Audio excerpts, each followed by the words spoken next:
Okay, so we're going to go on factoring quadratics. The question says to factor if possible. This is our first question, and then we have two others we're going to try out and see if we can factor them.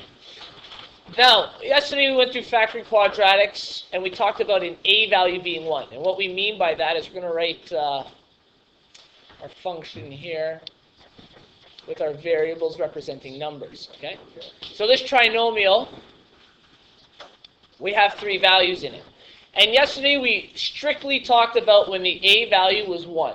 It's pretty simple to go through when it's 1. There's not too many tricks to it. But when a is not 1, we have to modify the way we factor. Okay? Now, we showed you a method yesterday that will work today. The other shortcut method will not.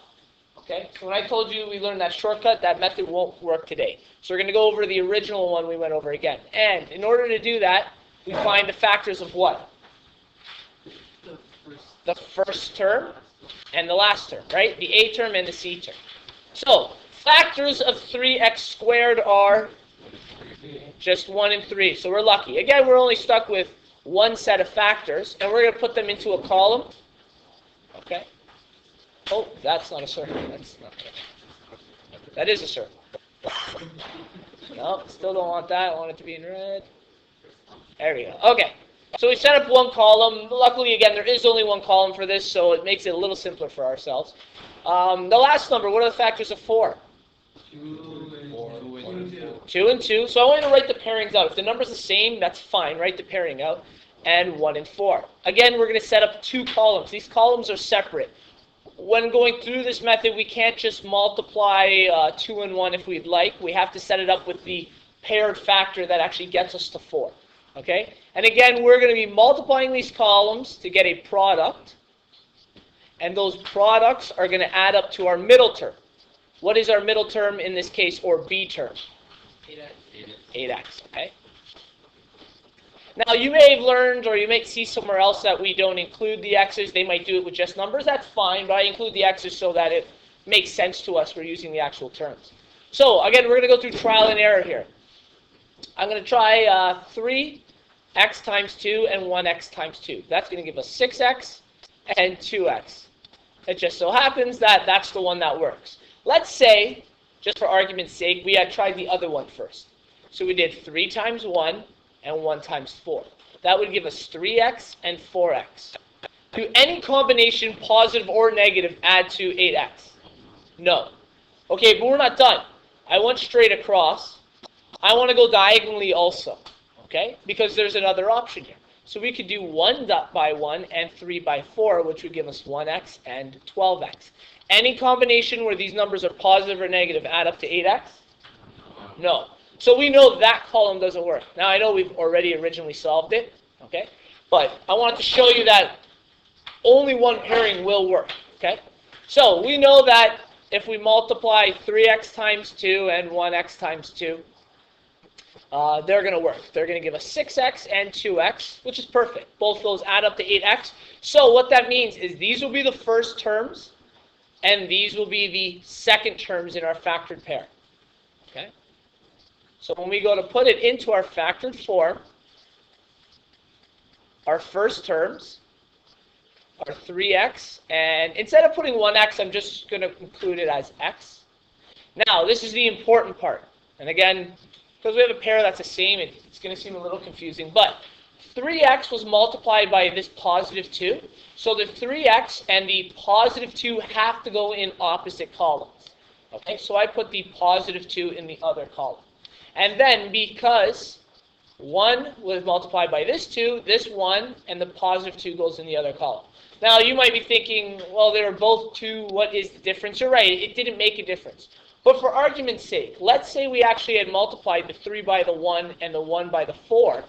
The 3 and the 1 would have had to go in opposite columns, and the 1 and the 4 would have had to go in opposite columns. The reason for this is because when we're going through this and we're expanding, we have to multiply through opposite brackets.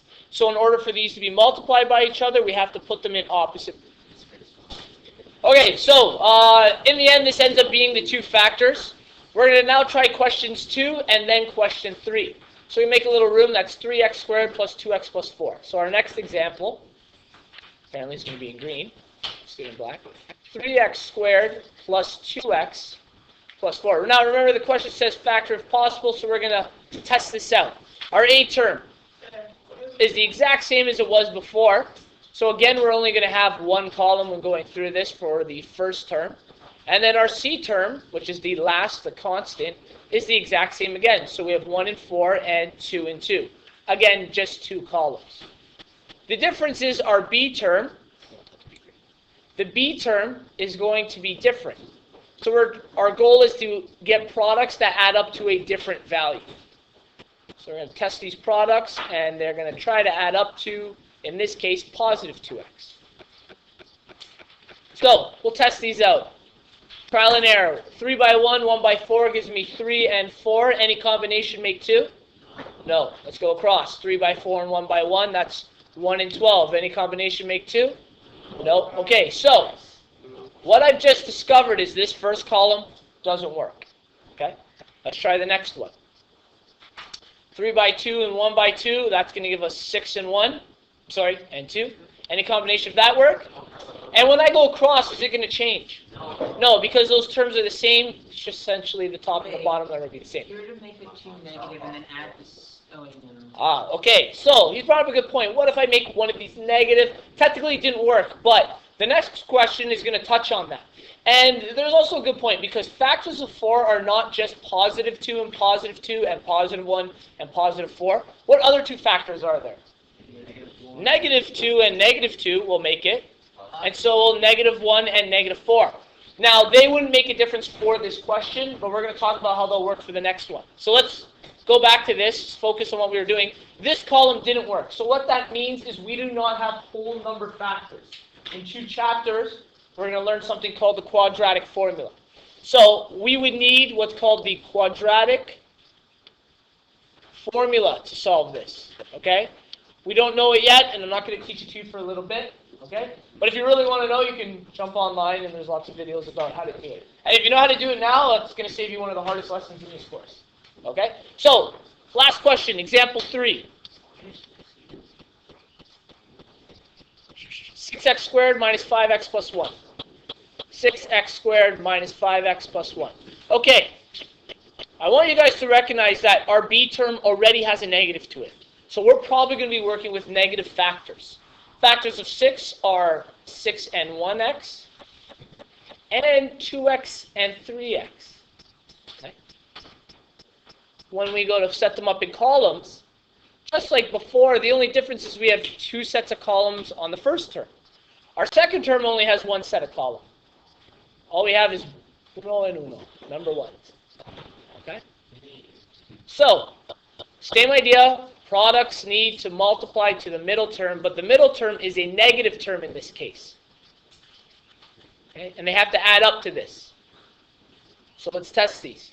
I'm going to go through the first column. 6 by 1 and 1 by 6 will give me 6x and 1x. Any combination of that make 5.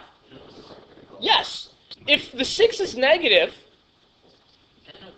that'll be 5. Great. Okay, in order to make the 6 negative, we always apply the negative and positive, in this case, to the second term, okay? So I have to make this negative 1. Okay, so let's write this in permanent marker, or whatever it's called here.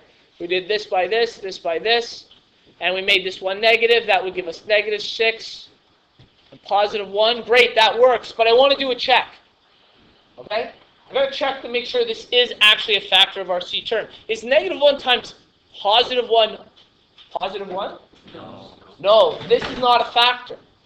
So because I applied that negative, that actually didn't work, okay? Because it's not a factor, you have to check each time. So I can't use what I've just discovered. Even though it looked like it worked, we can't use that. So we're going to have to undo some of this, okay? So that first column actually doesn't work for us, okay? So let's try the second column. 2 by 1 and 3 by 1 gives us 2 and 3. Any combination of those make negative 5. If they're what? If they're both negative, which means both these 1s would have to be negative. And if what is negative 1 times negative 1? That pairing worked. Okay? So we have to play around a little with the negatives to make sure we have the right pairing. Now that I have that, we go to our factored form. And our first terms are going to be 2x and 3x. And our last terms, again, because they're the same, it won't matter which bracket we put it in, but just to get used to the process, the 2x and the negative 1 have to go opposite, and the 3x and the negative 1 have to go opposite. So our factored form of that is 2x minus 1, 3x minus 1. So quite a bit of work for 3 questions there, but each one, once you get the hang of it, is not that difficult.